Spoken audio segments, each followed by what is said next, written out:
அனைவருக்கும் வணக்கம். இன்று நாம் பார்க்க இருக்கின்ற பதிவு ராகு கேதுக்கள் எவ்வாறு பலன் தரும்.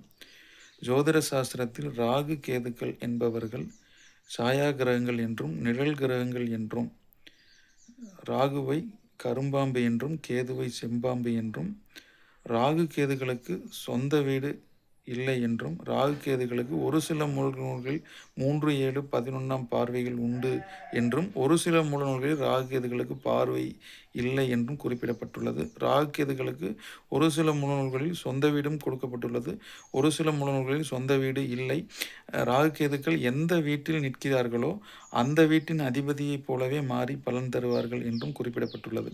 இங்கே நாம் அனுபவத்தில் பார்க்கும் பொழுது முதலில் ராகு பகவான் தான் எங்கே நிற்கிறாரோ எந்த வீட்டில் நிற்கிறாரோ அந்த வீட்டின் அதிபதியைப் போலவே மாறி பலன் தருகிறார்கள் என்றும், உதாரணத்திற்கு ரிஷபத்தில் அமர்கின்ற ராகு இங்கே சுக்கிரனைப் போலவே மாறி சுக்கிரனின் எத்தனாவது வீடு ஆதிபத்தியமாக வருகிறதோ அந்த வீட்டு ஆதிபத்தியத்தையும், உதாரணத்திற்கு மேச லக்னமாக இருந்தால் இங்கே ரிஷபம் துலாம் 2 மற்றும் 7ஆம் ஆதிபத்திய பலனையும் சுக்கிரனோடு காரகத்துவத்தையும் இங்கே இணைத்து கொடுக்கின்ற ஒரு அமைப்பில் ராகு பகவான் இருப்பார்.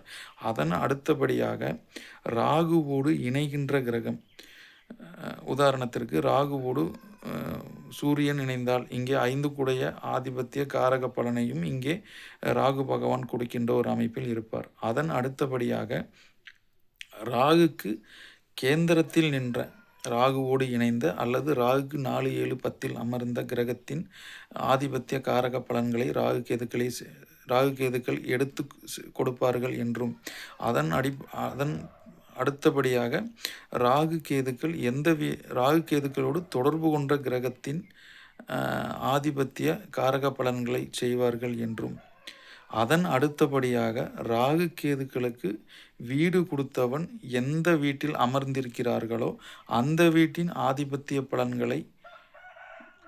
காரக பலன்களை செய்வார்கள் என்றும், ராகு கேதுக்களுக்கு வீடு கொடுத்தவன் எந்த கிரகத்தோடு இணைந்துள்ளாரோ அந்த வீட்டு கிரக ஆதிபத்திய காரக பலன்களையும், ராகு கேதுக்களுக்கு வீடு கொடுத்தவன் எந்த வீட்டோடெல்லாம் தொடர்பு கொள்கிறாரோ அந்த வீட்டு ஆதிபத்திய காரக பலன்களையும் செய்வார்கள் என்றும், இறுதியாக ராகு கேதுக்கள் தான் வாங்கிய நட்சத்திரத்தின் அடிப்படையில் பலன்களை செய்வார்கள் என்றும் குறிப்பிடப்பட்டுள்ளது. அனுபவத்தில் பார்க்கும் பொழுது இங்கே ஒரு சில நிலைகளில் ராகு கேதுக்களுக்கு 3, 7, 11ஆம் பார்வை என்பது ராகு கேதுக்களுக்கு உச்சநீசம் வீடு.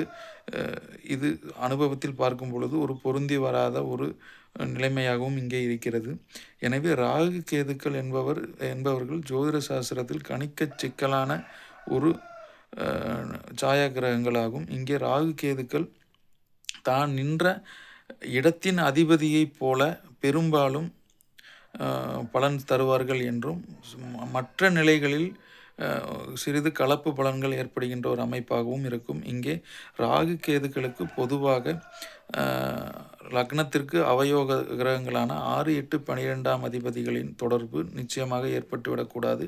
இயற்கை பாவ கிரகங்கள் லக்ன யோகராக வரும் பொழுது இங்கே ராகுவோடு தொடர்பு கொள்ளும் பட்சத்தில் குறைந்தபட்ச நன்மையாவது ராகு பகவான் தன்னுடைய நல்ல அல்லது தீய வழிகளில் கொடுக்கின்ற ஒரு அமைப்பாகவே இருக்கும். ராகு சனி இணைவு திருடன், இங்கே உதாரணத்திற்கு துலாம் லக்னத்திற்கு சனி ராகு இணையும் பட்சத்தில் இங்கே ஜாதகர் திருடியேனும், அதாவது ராகு தன்னுடைய காரக ஆதிபத்திய சனியிடம் இருந்து பறித்த சீட்டிங்கு, திருடுறது, இது போன்ற அமைப்பிலாவது ராகு பகவான் குறைந்தபட்ச அளவிலாவது இந்த நன்மையை கொடுத்து விடுவார் என்றும், இங்கே ராகு கேதுகளுக்கு 6, 8, 12ஆம் அதிபதிகளின் தொடர்பு இல்லாமல் இருந்து இங்கே சுபர்களின் லக்கண யோகர்களின் தொடர்பை வாங்குவது ராகு கேதுக்கள் ஒரு நல்ல ஒரு பலன்களை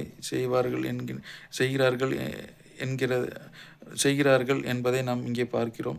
எனவே ராகு கேதுக்கள் எப்பொழுதும் வக்ரகதியில் ஒரு கணிக்க இயலாத ஒரு கிரகமாகவும் இங்கே இருக்கிறது. எனவே ராகு கேதுக்களுக்கு பார்வை என்பது சில நிலைகளில் நிச்சயமாக பொருந்தி வரவில்லை. எனவே ராகு கேதுக்கள் தான் நின்ற வீட்டின் அதிபதியைப் போல பெரும்பான்மையாலும் செயல்படுவார்கள் என்றும், ராகு கேதுக்கள் ஒரு லக்ன அவயோகங்களின் தொடர்பை பெறாமல் இருக்க வேண்டும் என்பதை சொல்லி மீண்டும் மற்றொரு பதிவில் சந்திப்போம். நன்றி, வணக்கம்.